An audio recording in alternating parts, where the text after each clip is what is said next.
Hi guys, it's Ciel Mariano and welcome back to my vlog. So for today's video guys, no, usapang OLA na naman tayo or usapang panghaharas na naman tayo. Panghaharas ng mga agent na naman tayo. Actually guys, no, nakapag-content na ako neto. Ayan siya guys. If ever na hindi nyo pa siya napapanood guys, ilalagay ko lang dyan sa my description box or sa my comment section. And actually guys, no, parang part 2 ito na mag-share ako sa inyo nga ng experience ko dahil nga naranasan ko din guys yung naranasan nyo ngayon before. So up now guys, no, medyo masaya na ako, happy na ako sa buhay ko kasi nga parang feeling ko talaga OLA free na talaga ako guys. So gusto ko lang din ulit mag-share sa inyo guys, no, kasi medyo bitin pa yung unang vlog ko about dito nga sa mga panghaharas ng mga agent. So gusto ko lang dagdagan yun guys, dagdagan dito sa vlog natin para at least 'di ba mapagaan lalo yung loob nyo. Dahil nga alam ko talaga guys na sobrang hirap ng mga pinagdadaanan nyo kasi pinagdaanan ko din talaga yan before.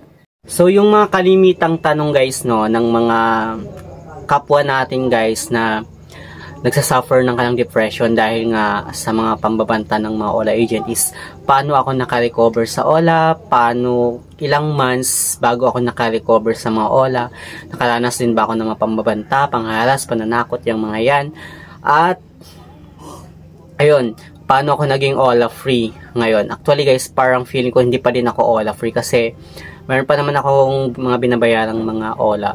Pero yung mga OLA na yun guys na iniiwan ko talaga is mga legit talaga siya. Like si Bilis, si Tala, si G-Loan, yung mga yan. So sa mga nakakaranas nga yan, no, ng panghaharas ng mga agent ng mga OLA, guys, huwag kayong masyadong matakot. Huwag kayong magpanik. Isipin nyo na hindi lang kayo yung sinisingil, kundi marami tayo. Marami sa atin. Hindi lang ako, hindi lang ikaw, kundi marami sa atin, lalo na sa mga kagaya natin nga na hindi nga nakapagbayad sa kanilang applications. So, yes, talagang gawain na talaga ng mga OLA agent once na hindi ka nga nakabayad sa kanilang applications, gawain na nilang mag-text, mambanta sa text, manakot, at kung ano yung mga sinasabi nila against us. Plus, kung hindi naman, no, tatawagan ka nila or tatawagan din nila yung mga nasa contact list mo kasi nga once kasi 'di ba na nag-apply tayo sa kanilang applications, i-allow nga natin yung contact list natin. So, parang may access na talaga yung mga agents sa mga contact list natin. So, ang better talaga na gagawin natin guys is ipaalam natin sa mga contact list natin na ganito, na magsabi na lang tayo ng mga reason kung bakit kailangan na lang nilang i-block yung ganon. Kasi mostly ako kasi yung tinatawagan ng contact list ko. Sinabi ko na lang sa kanila na i-block na lang nila. Then yun, gawain talaga yun ng mga OLA. Plus, minsan nagpo-post din talaga yan sila sa Facebook. Lalo sa mga Facebook group like buy and sell dyan sa mga lugar nyo. Yes, gawain din yan ng mga OLA agent. So, pero for me guys, no, as of now, medyo naging mahigpit na yung mga rules or patakaran ng mga admin ng mga buy and sell group. Mostly alam na siguro nila guys yung mga gawain ng mga agent ng mga OLA. So hindi nila ina-allow yan sa kanilang group ng buy and sell. Minsan naman guys, no, kung hindi ma-allow yung pagpo-post nila dun sa buy and sell, dun naman sila nanggugulo sa lang social media account. Doon pinopost nila nga yung mga mukha natin na hawak yung valid ID natin. Tapos sinasabi nga doon na scammer ka, magnanakaw, yung mga yan, di ba? Mostly yan yung mga pinopost nitong mga agent ng OLA.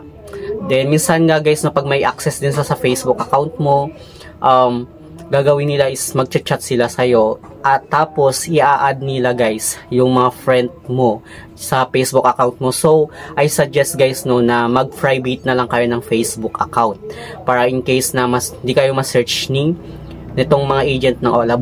But kasi ako guys, no, for me last year na-search talaga ako ng mga agent ng mga OLA. So ang ginawa ko guys, no, is nag-deactivate ako ng Facebook but naka-activate yung messenger ko. So parang yung Facebook account ko di siya ma-search, pero yung messenger ko lang is naka-activate. So nakakapag-chat pa rin naman ako kahit naka-deactivate yung Facebook account ko, which is pwede yun guys. Pwede nyo gawin yun kung sakali na ayaw nyo or takot nga kayo, 'di ba, na i-chat kayo ng mga agent ng mga OLA at or mahanap yung Facebook account nyo ng mga agent ng mga OLA kasi sobrang galing din yung mga OLA agent nyo, sobrang galing nilang kahit mag-change ka ng mag-change ng name, masa-search talaga nila yan guys, kasi ilang beses ko nang ginawa yan.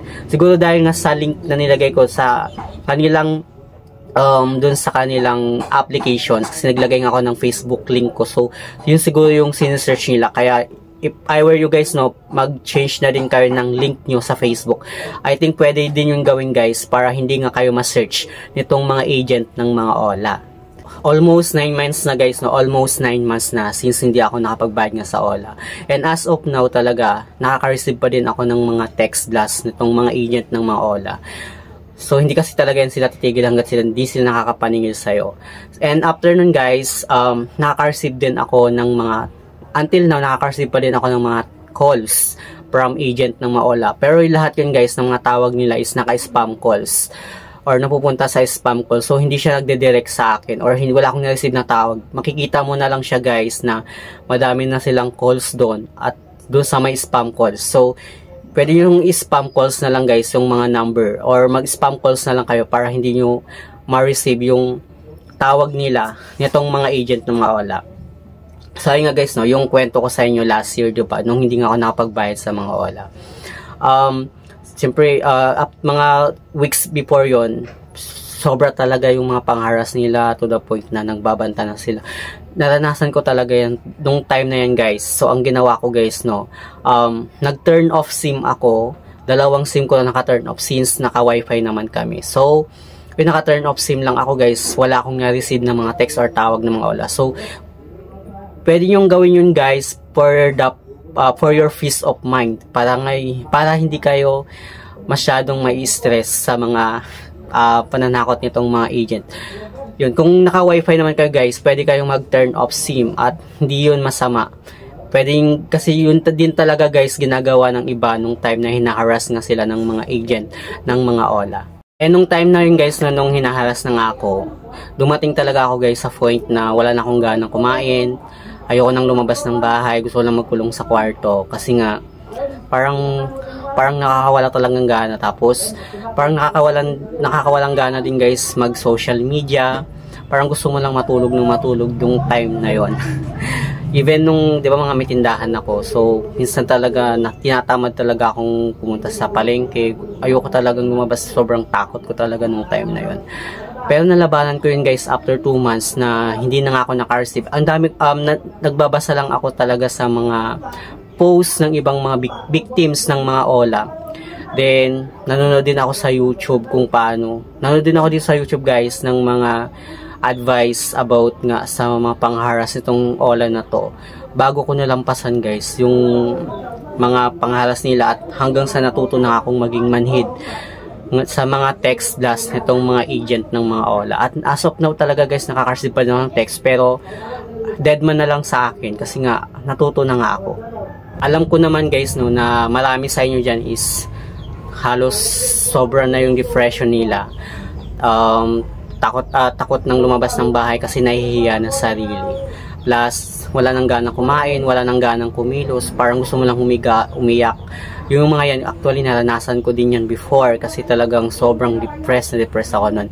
At yung iba pa nga guys, halos tinatapos na yung buhay nila kasi nga hindi na kinakaya yung mga pangharas ng mga agent nito sa bawat isa sa atin.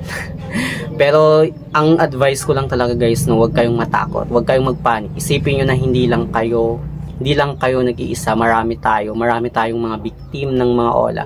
Actually guys naman, babayar naman natin sila in case na nakaluwag-luwag tayo. Pero hindi lang talaga natin kaya minsan yung sobrang laki ng mga interest nila na pinapatong sa atin, di ba? Sobrang laki talaga ng interest nila tapos 7 days lang. Repayment lang sila. At hindi ko rin guys masisisi yung iba sa atin kung napapasok sila dito sa mga online loan shark. Mostly talaga sa atin iba-iba tayo ng mga pinagdadaanan. May mga iba kasi dyan na sinasabi na yan kasi utang ka pa ng utang, ba't kasi umuutang ka sa mga ganyan. Hindi nila alam yung mga pinagdadaanan natin. So kung sila may pera talaga sila, tayo yung iba sa atin na once na nagipit tayo, minsan kumakapit talaga tayo sa mga loan apps, pero hindi natin alam na yung mga loan apps pala na pinasok natin ay hindi pala siya ganun kaganda. So, di ba may mga ganun? Marami ka sa atin guys na biktima dahil sa fake advertisement, sa mga akala natin guys na in-offer nila is 160 days, 180 days, pero pag once na clean na natin yung pera dun sa kanilang applications, dun lang natin makikita guys na hindi pala sila totally 180 days at 160 days, kundi 7 days lang sila. So ang nangyayari kasi dyan guys, no, pag once na 7 days lang pala yung repayment na, tapos dumating na tayo sa point na magbabayad na tayo kasi nga 7 days lang siya. Actually, hindi pa nga siya totally 7 days kasi halimbawa, nag-apply ka ngayon, parang kasama na siya sa pang 7 days. So, parang 6 days lang talaga yung total niya. So, pag once na dumating ka nga dun sa due mo na, so wala ka pang pambayad.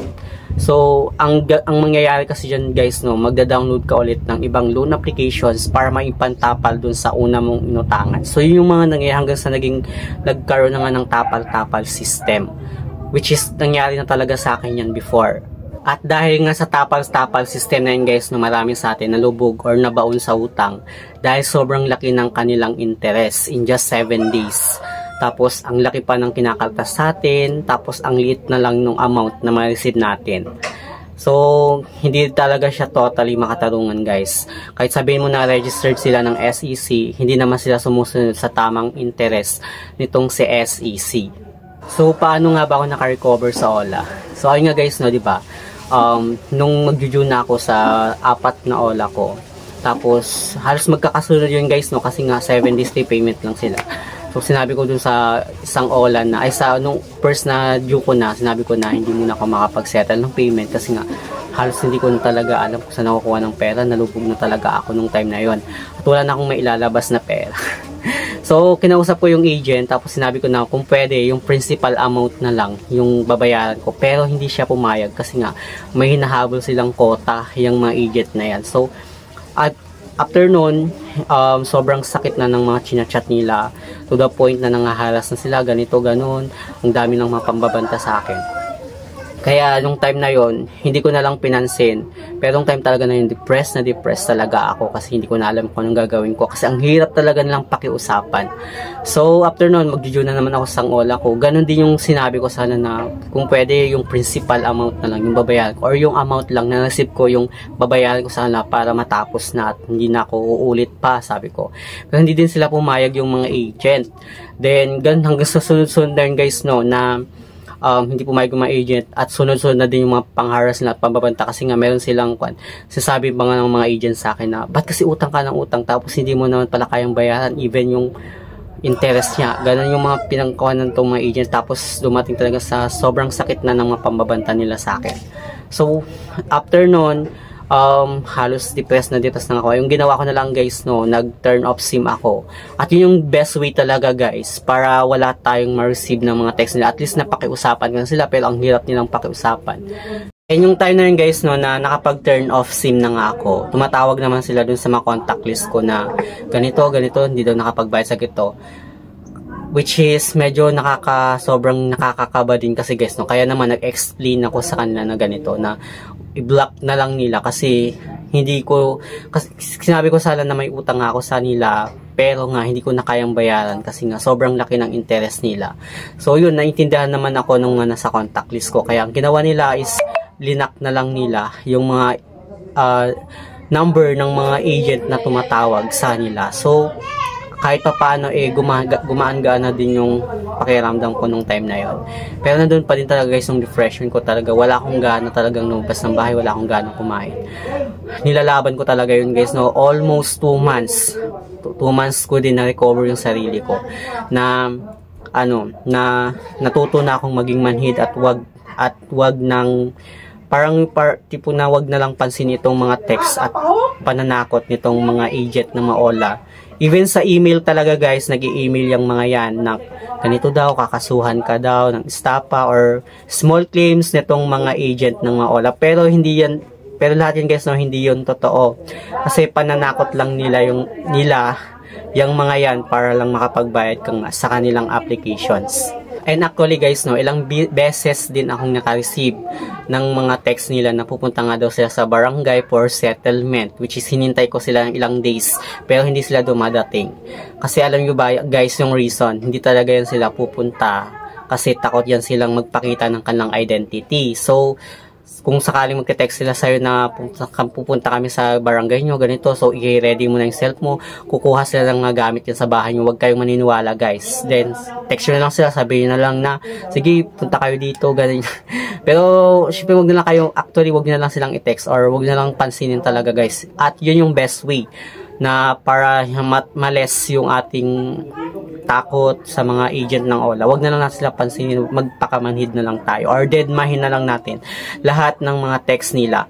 And minsan guys talaga nagpapanggap pa yan silang mga pulis, nagpapanggap pa yung mga abogado, nagpapanggap pa yan na kulang na lang magpanggap silang alien. dahil lang sa kagustuhan talaga ng makasingil sa'yo. Yun yung mga ginagawa talaga nitong mga agent ng OLA. So, deadmahin nyo lang guys at hindi lahat yun ay hindi totoo.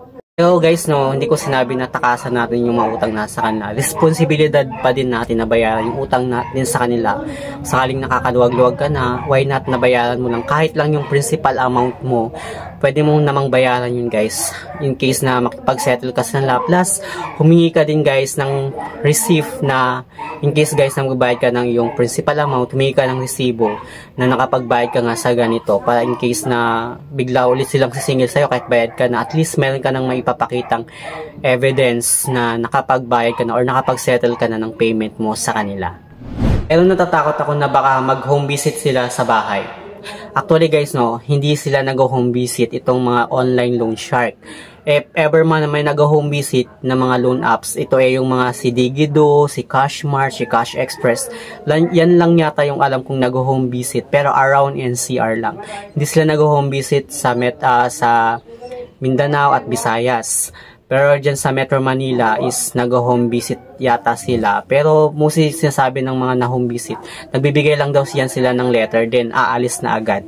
So yun lang naman yung ginagawa ng mga agent nitong mga nag-home visit like Digido, Cashmart or Cash Express. Ay, pwede rin si Home Credit guys, nag-home visit din yata itong si Home Credit. So ilang months bago ako naka-recover sa mga OLA. Actually guys, no, hindi natin masasabi yan na kung ilang months ka pwedeng maka-recover sa mga OLA. Kasi yung iba guys, no, almost 1 year bago sila naka-recover. For me, ako kasi guys, no, 3 to 4 months yata bago ako naka-recover. Pero yung iba guys, no, madali lang silang naka-recover like 2 months, mga yan. Pero nasa inyo pa din guys yan, no, kung alam nyo na talagang i-apply sarili nyo na maging manhid, mandedma sa mga pananakot nitong mga agent ng mga OLA.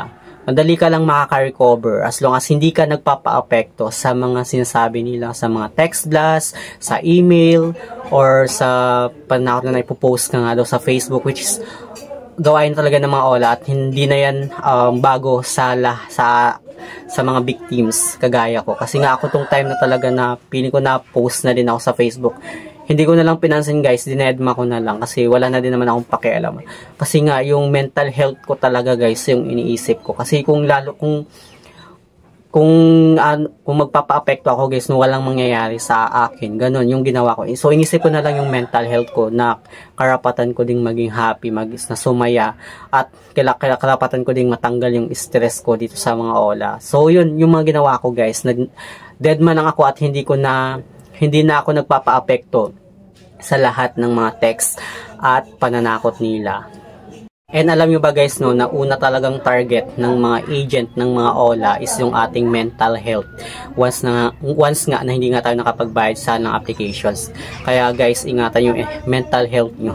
Kasi yan talaga yung unang target nila. Kasi, di ba once kasi na na-apektuhan yung mental health natin, doon na pumapasok guys yung tatapusin yung buhay, o di kaya naman wala nang ganang kumain, wala nang ganang lumabas ng bahay, takot nang lumabas ng bahay, sobrang kahihiyan. Diyan na nga yung pumapasok yung mental health natin. Kaya, if I were you guys, no, ingatan yung mental health nyo. Huwag kayo masyadong magpapa-apekto sa mga OLA. Kasi nga guys, kaya sabi ko, naranasan ko yan before at ngayon, okay na ako. Medyo nakalaya na nga ako sa hawla ng mga OLA. And yun lang naman guys yung ating topic ngayon. Sana may natutunan kayo at sana nakatulong ako sa inyo. Lalo na sa mga victim ng mga OLA kagaya ko or sa mga nakakaranas ng depression dahil sa OLA. Sana kahit papaano ay nakapagbigay ako sa inyo ng lakas ng loob na para lumaban sa mga OLA, sa mga agent ng OLA. So, sana maging okay na kayo. Sana maging okay na kayo soon para hindi na tayo masyadong nagpapa-stress dito sa mga OLA or nagpapaka-depress dito sa mga OLA. We deserve to be happy, guys. We deserve. So, ayun naman guys ang ating topic ngayon. Sa mga hindi pa pala nakakapag-subscribe sa aking YouTube channel, please don't forget to like, share, subscribe. Click the notification bell para updated ka lagi sa aking mga susunod na video. So, thank you guys. Thank you for watching and see you on my next video. Bye!